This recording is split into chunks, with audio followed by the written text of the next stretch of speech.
제가 시를 하나 읽어 드릴 텐데 제목을 한번 맞춰 보시겠습니까?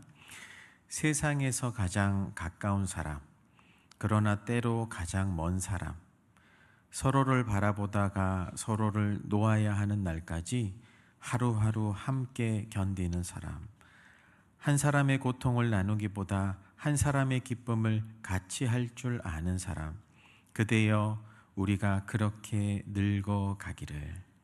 이 정호승 시인의 부부라는 시입니다. 오늘날 TV를 보면 이 부부가, 아니 가정이 많이 어그러지고 깨어 있는 것을 보게 됩니다. 이 불륜을 미화하고 또 어그러진 그런 사랑들을 정상처럼 묘사합니다.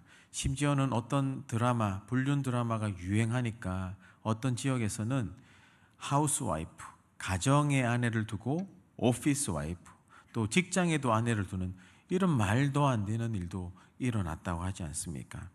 이는 다 결혼과 부부에 대한 성경적인 기준을 몰라서 그런 겁니다.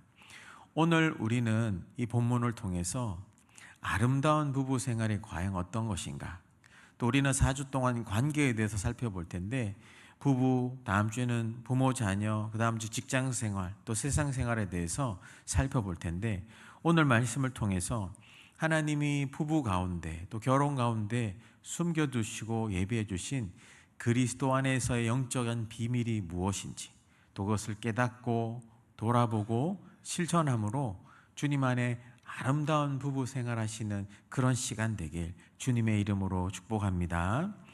그래서 오늘 말씀을 살펴볼 텐데 대전제가 있어요. 대전제가 뭐냐면 오늘 본문은 22절이지만 지난주 마지막 읽었던 21절이 대전제인데 제가 한번 읽어드릴게요. 5장 21절입니다. 그리스도를 경외함으로 피차 복종하라. 이 바울 서신은 굉장히 독특한 특징이 있어요. 앞에 부분들을 잘 설명하다가 마지막을 설명합니다. 근데 이 마지막 절이 앞절의 내용하고도 걸리고 뒷절에도 걸리는 힌지라고도 하는데, 우리 문을 여닫이로 열면은 앞에 경첩이 있잖아요. 여기 안에도 걸리고 여기 안에도 걸리는 것처럼 우리가 에베소의 경건 생활, 하나님을 본받으라, 빛의 자녀로 살라, 하나님의 지혜로 행하라, 그러면서 그리스도를 경외함으로 피차 복종하라, 이 말씀이 오늘부터 나오는 관계에도 다 걸려요. 부부 간에 순종하는 거, 또 부모 자녀 간에 순종, 또 직장 안에서 순종, 이런 식으로 이 다 걸리는데 중요한 것은 여러분, 부부라고 하는 것은 권리가 아니라 서로 순종하는 거라는 거, 그것을 먼저 염두에 두고 우리가 살펴볼 텐데 제가 오늘의 말씀을 구조 분석으로 제가 표를 준비해 왔어요. 한번 보여주시겠습니까?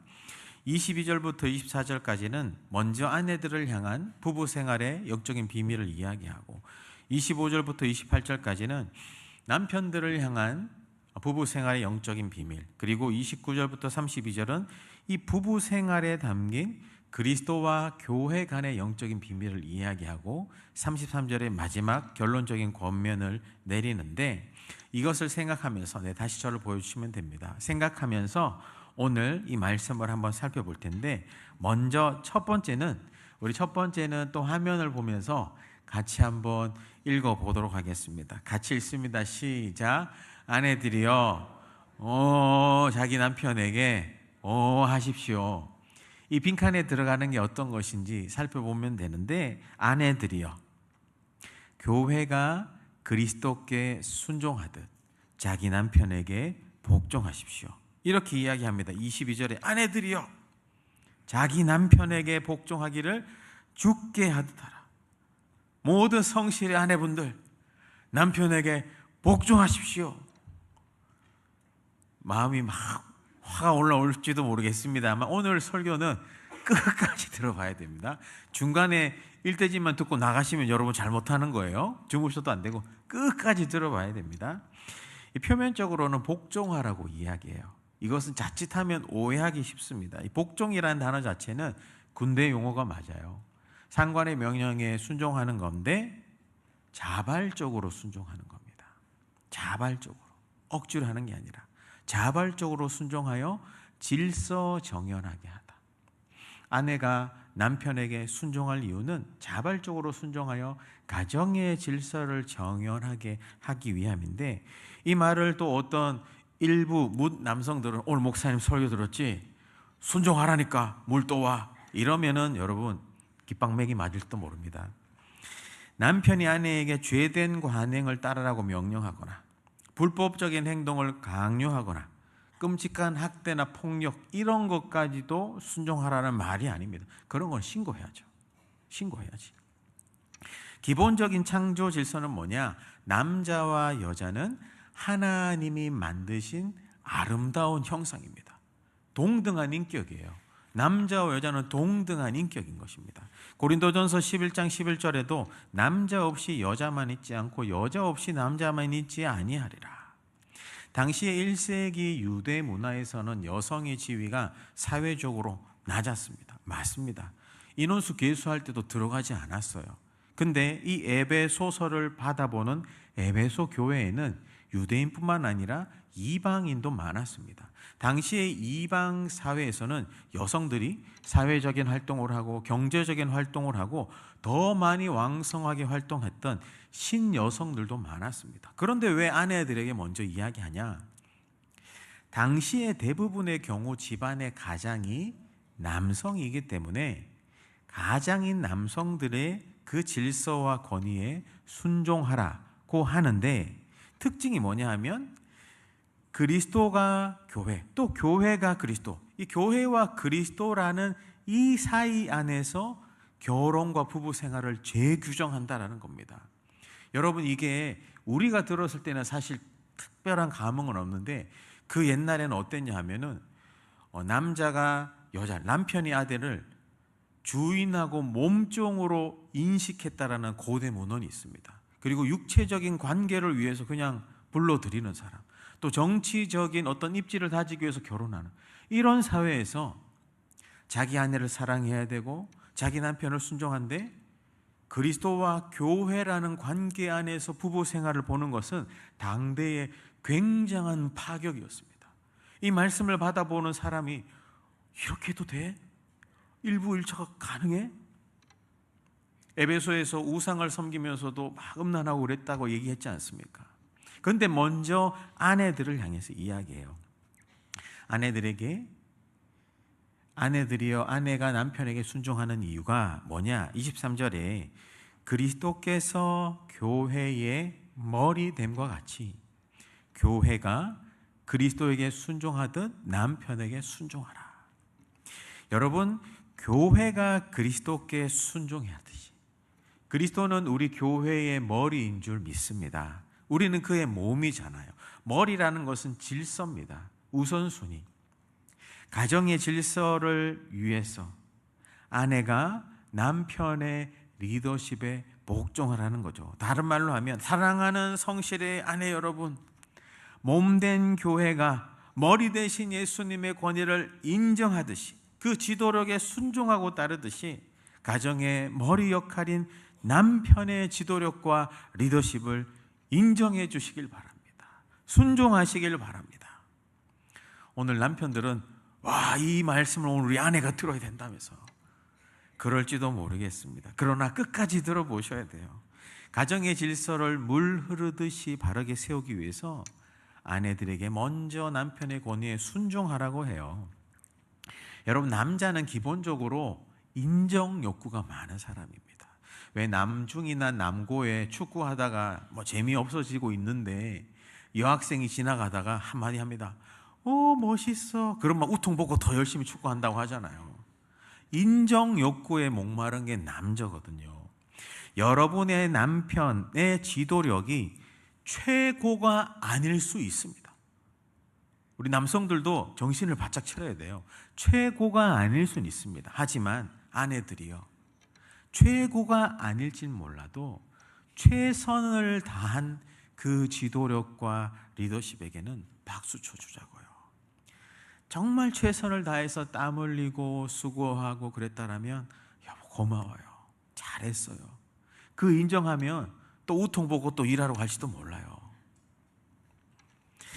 물론 고칠 것도 있겠죠. 여러분, 성숙한 아내는 남편이 어떤 거를 좀 부족하거나 잘못한 게 있잖아요. 바로 이야기하지 않습니다. 아니 여보 이렇게 하지 않습니다. 좀 시간이 지나고 좀 안정이 될 때 여보 사실은 그때 이렇게 했었으면 더 좋지 않았겠어요. 이 성숙한 아내인 거죠. 왜 그렇게 합니까? 가정의 가장인 남편을 그리스도 앞에 더 세우기 위한 거죠. 단순히 복종하라는 게 아닙니다. 아내는 순종을 통해, 존중을 통해, 인정을 통해 남편을 더 세워주라는 거죠. 가정의 평화를 위해서. 예전에 광고 카피라이터 중에 그런 게 있었죠. 여러분, 남편은 아내하기 나름이에요. 이걸 아는 분은 저하고 동년배를 살아가는 거고, 모르는 분은 모를 텐데, 이 바보 온달 같은 남편을 슬기로운 아내가 잘 키웠다 이런 거잖아요. 그러다 보니까 또 어떤 분은 그런 분도 있는지 모르겠습니다. 목사님, 우리 집에는 남편이 없어요. 큰 아들밖에 없습니다. 밥만 축 내고 말도 안 듣는 큰 아들. 어떻게 보면 여러분, 가정의 가장이 하나님이시라면 큰 아들일 수 있습니다. 여러분은 큰 딸일 수 있어요. 중요한 게 뭐냐? 남편이 자신의 최선을 다했을 때 그 리더십과 지도력을 인정해 주자니까요. 격려해 주자니까요. 그럼 남편은 격려하고 힘을 얻고 더 열심히 수고하고 가정의 질서를 세워간다는 거죠. 아내분들 복종한다고 해서, 순종한다고 해서 여러분들이 억울하거나 열등한 존재가 아니에요. 어떤 칼럼에 보니까 재미있는 글이 있어서 제가 이걸 극으로 한번 표현 한번 해볼까요?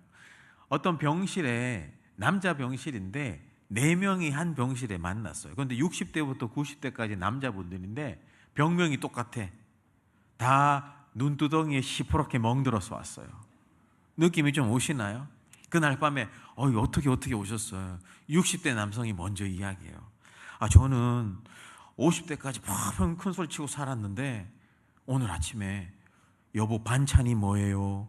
물었다가 맞았다고. 밥 차려줄 사람 생각도 안 하는데.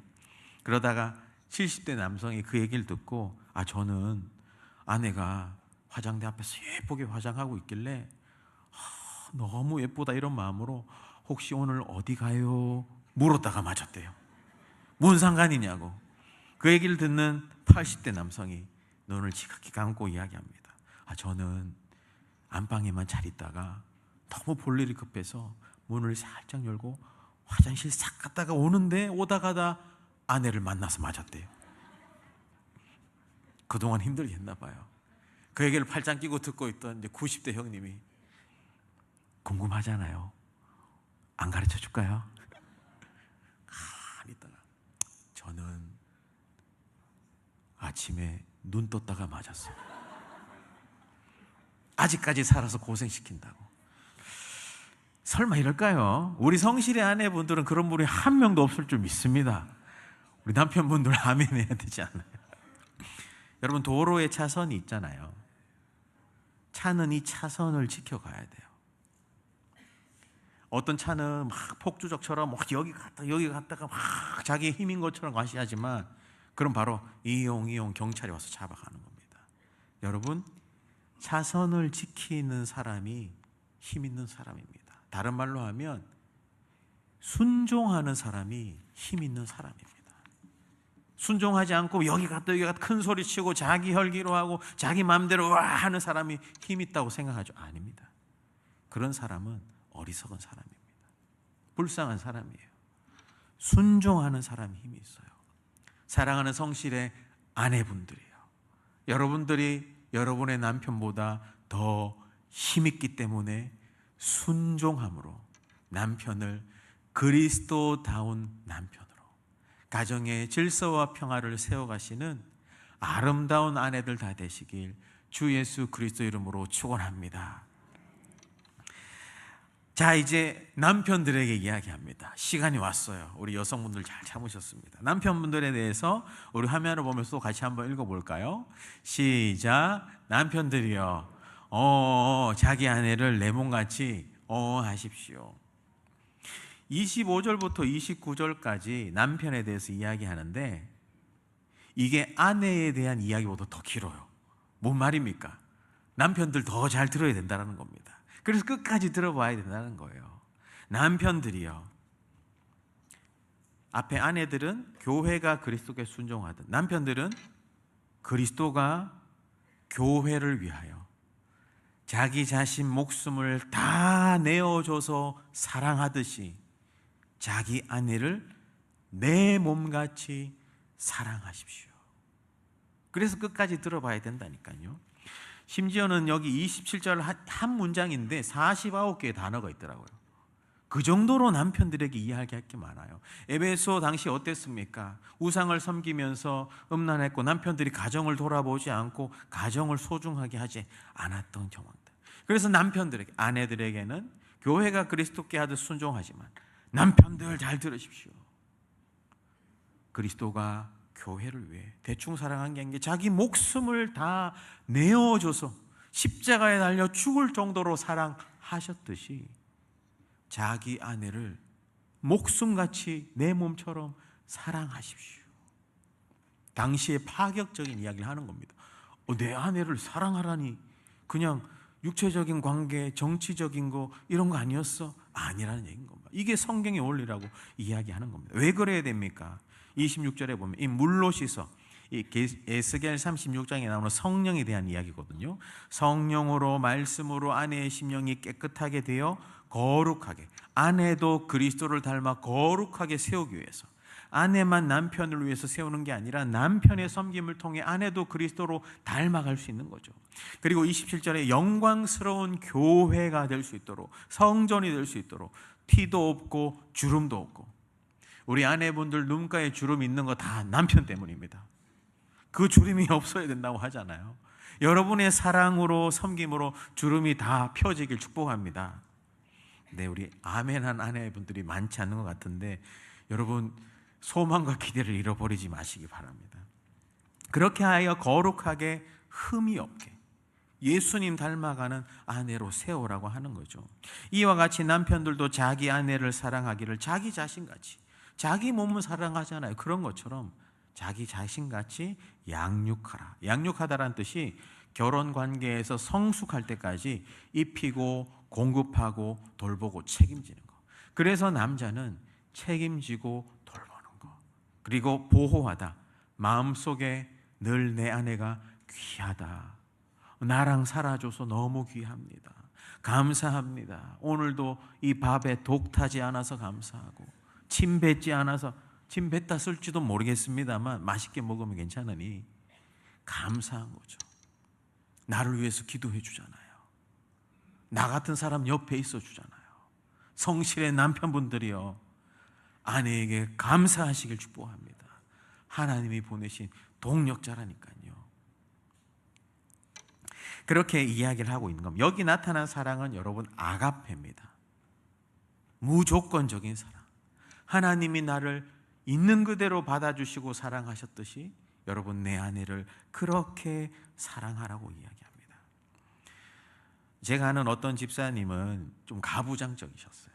그 집에 가면 내가 돈 벌어 왔는데 물 또 오세요, 리모컨, 이런 분이셨어요.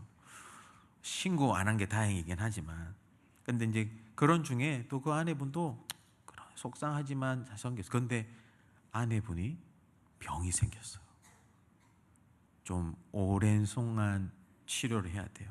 그러니까 이제 이 남편분도 집에서 하는 게 뭐 있다고 몸면에 잘 챙기지, 진짜 이런 약간 좀 이상한 이야기 해서 그래도 도와줘야 되니까 같이 병원도 데리고 가고 또 직장 마치면 집에서 설거지도, 그래도 그렇게 하시는 분이었는데, 그런데 그렇게 하다 보니 아내의 빈자리가 컸구나 느껴지는 겁니다. 아, 집에서 이렇게 살림하고 다 해줬기 때문에 내가 이렇게 할 수 있었구나. 그러면서 점점 바뀌는 거죠. 같이 옆에 있어주고 같이 이제 병원도 가고 하면서 여보 고마워요. 내가 그동안 너무 몰랐다고. 여러분, 남편의 사랑은 아내를 향해서 다 내어줄 수 있는 사랑이어야 됩니다. 이 눈가의 주름마저 펴질 정도로. 근데 실제적으로 보면 남성들이 좀 무뚝뚝하고 그렇게 해서 왜 창세기를 봐도 왜 보통 제품들이 가장 마지막에 나온 제품이 제일 좋은 제품이잖아요. 최신형이잖아요. 남성을 짓고 여성을 만들었어요.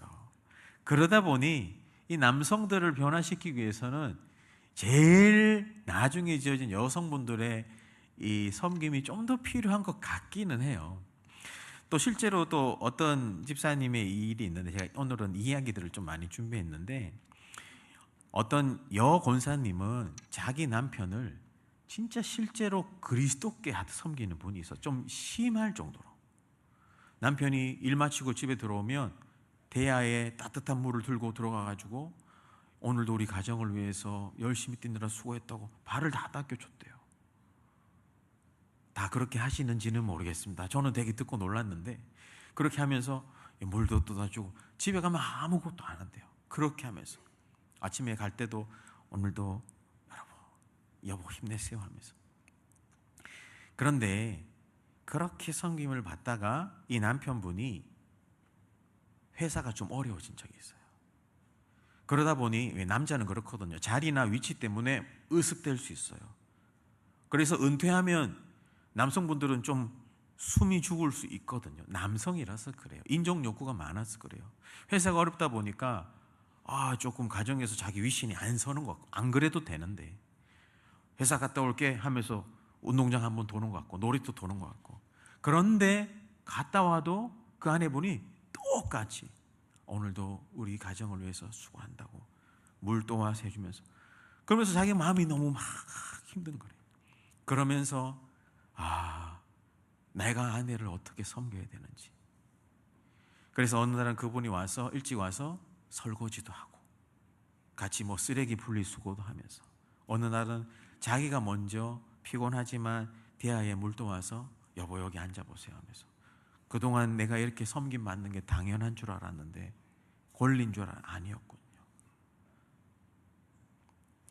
그 아내 권사님께서 그리스도께 하듯 섬기니까 그분은 결국은 변하더라. 그러면서 그 남성분이 했던 얘기 뭐냐면, 저는 집에 가면 우리 아내를 위해서 정말 최선을 다해야 된다. 왜냐하면 우리 아내가 나를 예수님께 하듯 섬기는 걸 내가 알기 때문에 어떤 짓 할 수가 없다고. 그래서 그분이 지금은 장로님도 되셨거든요. 자기 아내도 예수께 하듯 섬기는 거죠. 에머슨 어거리치가 쓴 사랑과 존경이라는 책에 보면, 남편은 존중을 원하고 아내는 사랑을 원하는데 이것이 서로 시너지 효과를 이룬다고 해요. 여러분, 남편도 아내의 사랑이 필요하고 아내도 남편의 섬김이 필요해요. 함께 다 같이 자라가는 거죠. 함께 다 같이. 그래서 마지막으로 29절부터 33절까지는 부부들에게 이야기합니다. 우리 세 번째 대지도 한번 보여주시겠어요? 부부들이요, 그리스도 안에서 교회가 연합하듯 주님 안에 한 몸으로 사랑하고 존경하며 살아가십시오. 30절에 보면 우리는 그 몸의 지체임이라. 31절부터 결혼에 대한 신비를, 창세기의 말씀을 가져와서 이야기합니다. 그러므로 사람이 부모를 떠난다라는 게 내팽개치다 이런 것이 아니라 우선순위라는 거죠. 결혼하면 시어머님, 장모님, 장인어른이 우선순위가 아니라 내 아내, 내 남편이 우선순위라는 거죠. 부모를 떠나 그의 아내와 합하여, 이게 접착제로 꽉 붙다 이런 거거든요. 결혼하기 위해서 네 가지 독립이 필요합니다. 경제적으로 독립해야 되고, 정서적으로 독립해야 되고, 육체적으로 독립해야 되고, 그 다음에 영적으로, 신앙적으로 독립해야 됩니다. 이 자세한 이야기는 혹시나 제가 주례할 기회가 있다면 여러분 오셔서 들어보시면 좋겠고, 이것이 독립해야 서로가 딱 하나님이 짝져주신 귀한 것을 서로 지켜가야 되거든요. 아내와 합하여 둘이 한 육체 연합이 되었다라는 겁니다. 그리스도 안에 교회가 연합했듯이, 교회 안에 그리스도가 연합했듯이, 부부 생활이라고 하는 것은 하나님 안에서 연합된 것입니다. 그리고 연합될 뿐만 아니라 주님 안에 한 몸 되어 사랑하고 존경하고 함께 살아나는 거죠. 제가 신혼부부들에게 가끔 강의할 땐 그런 이야기예요. 결혼은 이 세상에 있는 훈련 중에 가장 마지막 훈련이다. 서로 다른 배경에 살아온 사람들이 만나가지고 괜찮을 줄 알았는데 만나보니, 야, 나의 밑바닥이 이거구나, 나의 언어 습관이 이거구나. 그렇게 하면서 나 자신을 보면서 끝까지 한 영혼을 섬겨나가는 우리의 신앙 성숙을 위한 마지막 훈련이다. 혹시 기회가 되시는 분들은 팀 켈러가 지은 하나님이 디자인하신 부부라는 책을 읽어봐도 좋은데, 거기에 보면 결혼 생활의 궁극적인 목적은 예수님이 다시 오실 때 순전하고 거룩한 신부로 살아가기 위해 함께 준비되는 것. 남편의 섬김을 통해 아내가 그리스도인답게 준비되어지고, 아내의 섬김을 통해 남편이 그리스도인답게 준비돼 함께 자라는 것. 그래서 결혼은 훈련입니다. 결혼은 훈련. 그런데 이 훈련 중에 다른 거 얘기할 수 있죠. 오늘 본문에 나온 것 중심으로 제가 설교하니까 여러분, 자존심 그거 너무 내세우지 않아도 돼요. 자존감은 중요하지만 자존심은 십자가에 못 박아도 괜찮아요. 이 얘기까지 해도 될 것 같네요, 시간이. 어떤 부부가 있었어요. 이 부부가 평상시는 좋은데 그날 저녁에 좀 다퉜대요. 말다툼을 했대요. 그래서 서로 잘 자요 이런 것도 하지 않고 각방을 썼나 봐요. 근데 이 남편이 내일 해외 출장을 가야 돼. 그래 5시까지 공항에 가야 되는데 보통 아내가 많이 깨워줬거든요. 근데 서로 말다툼을 했으니까 말은 못하겠고 어떡하지 고민하다가 아내가 잠깐 거실에 있었는지 화장실 간 사이에 남편이 편지를 써서 아내가 있는 자리에 놔뒀습니다. 어떤 걸 썼을까요? 여보 미안해요, 내가 잘못했어, 이런 걸 써야 되는데 이런 걸 안 쓰고 5시에 깨워줘 하고 이걸 놔뒀대요. 그리고 방에 톡 들어가서 잤대요. 밤이 깊었습니다. 해가 떴습니다. 몇 시에 일어났을까요? 8시에.